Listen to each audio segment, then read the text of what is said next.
This is Lesson 7, Nested If. So far, programs could choose between outcomes. Now they can make a decision and then make another decision inside it. This is how real rules work. Let's have a look at the Do It Now. This is based on Lesson 6. Pause the video and answer these true or false. Question 1. If checks a condition. Question 2. Elif allows multiple outcomes. Question 3. Only one selection block can ever run. Question 4. Selection can be placed inside selection. And question 5. Conditions are checked top to bottom. Pause the video and we'll go through the answers shortly. Okay, answers. Number 1 is true. Number 2 is true. Number 3 is true. Number 4 is true. And number 5 is true. They're all true. Nested if still follows the same rules, just more than once. Let's take a look at the objectives. By the end of this lesson, you should be able to explain what nested if is, write decisions inside decisions, and predict complex program flow. But what is nested if? A nested if is an if statement inside another if statement. The inner if only runs if the outer condition is true. Let's have a look at some examples. Open Create with Code and type this out and predict the outputs before running it. The Create with Code website link is at the top of the screen. So Python checks age first. If age is greater than or equal to 12, it prompts you to enter, do you have a ticket or not?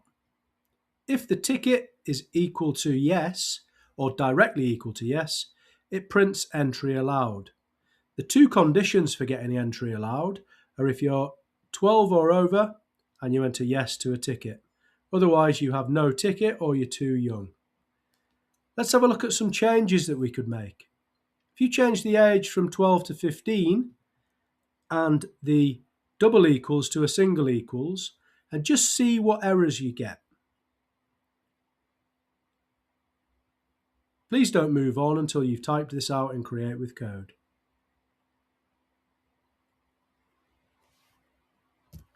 Let's have a look at example number 2, login check.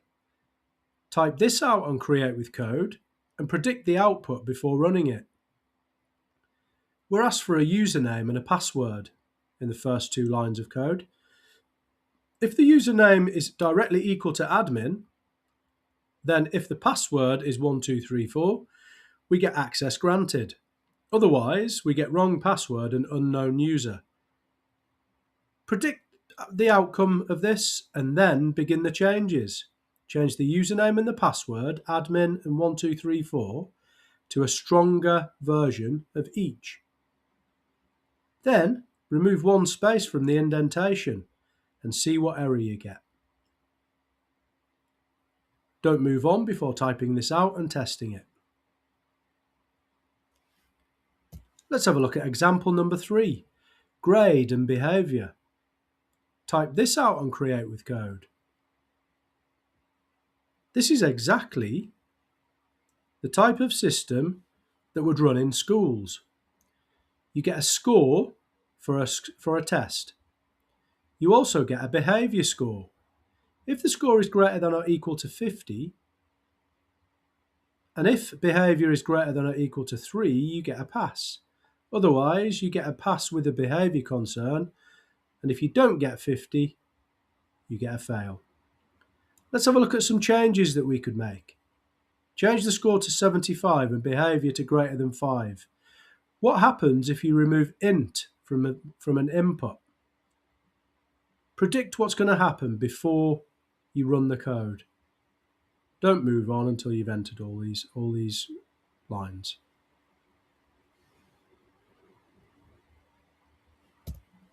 Okay, let's have a look at the main program, school trip check.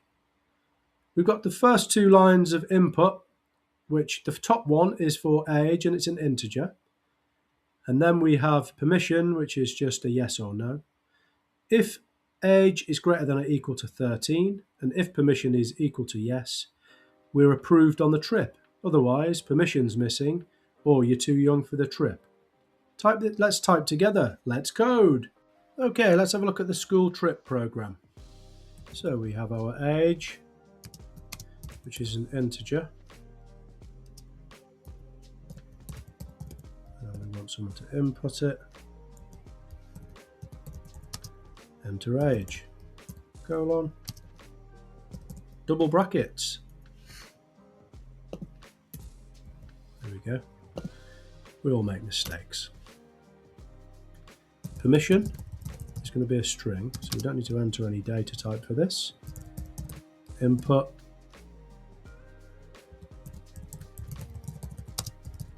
permission slip, yes, no, and one bracket on the end. Let's pop a bracket in there as well.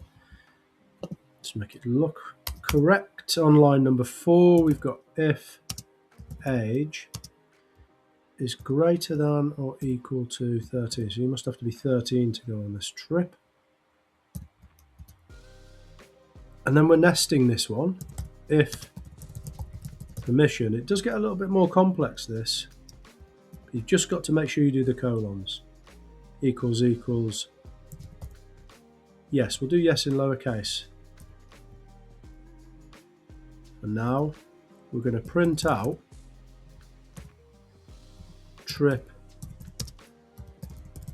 approved. Now this is where it gets a little bit more complex because we've got to go back. So the inner if lines up with this else. So else print, and this is where we get permission missing.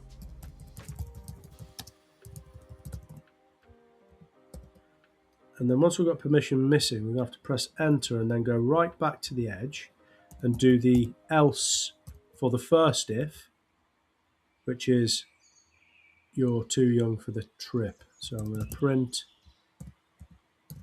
too young for the trip. It's really important on these that you don't rush the code because the indentation is quite a little bit more complex than we're used to. So don't rush it, get the indentation correct. I'll give you a clue. So if I go take this one back, this is just 2 spaces in on Create with Code, and this one is 4 spaces in. So the inside ifs are 2 spaces in, the inside prints are 4 spaces in. And you'll see that it marries up nicely when you do each colon correctly. Okay, let's see what happens when we run the code. So if I enter my age, I want to test this on multiple. I'm going to do the exact age that you're supposed to be, which is 13, and permission slip. I'll just put yes.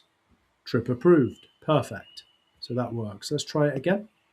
Let's enter a slightly younger age, 12. Permission slip. Yes. Too young for the trip. So it seems to be working so far. Enter age 15. Permission slip. No. Should say permission missing. Perfect. Okay, so what I'm going to do, I'm just going to test this out. I'm going to remove int from this top line. And I just want to see what happens. Let's have a look. And when I press play. Okay.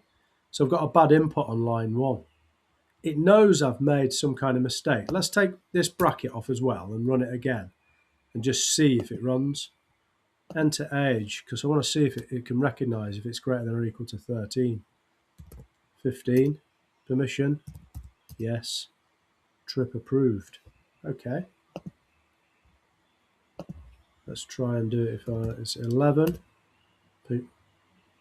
And permission. Yes. Trip approved. So Python does recognize that this here, 13, is an integer. So the input doesn't necessarily need to be an integer, but it is good practice to put this as an integer. what I'm going to do as well, I'm just going to remove one of these equal signs and just see what error I get. Okay, bad input on line 5. So line 5, I know there's a mistake there, and Python hasn't told me directly what it is, but if I do make that mistake, 9 times out of 10, it's either going to be a missing quotation or a missing equals on the double equals. And the program runs. I could develop the program by putting into introduction and extending the strings for each of the outputs. But for now, I'm just going to leave it. Please type this out and create with code. Make sure you've run it with me, and then we can move on to the exam question. So far in this lesson, we've looked at input, variables, data types, comparisons, selection, and now nesting. Let's have a look at this exam style question where age has been assigned to 14 and permission has been assigned to no. What I'd like you to do is predict what you think the outcome's going to be. Let's go to the answer in 10 seconds.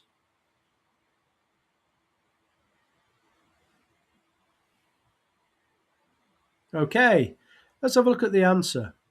The output is no permission. The outer condition seems to be true, so Python checks the inner condition, which is false.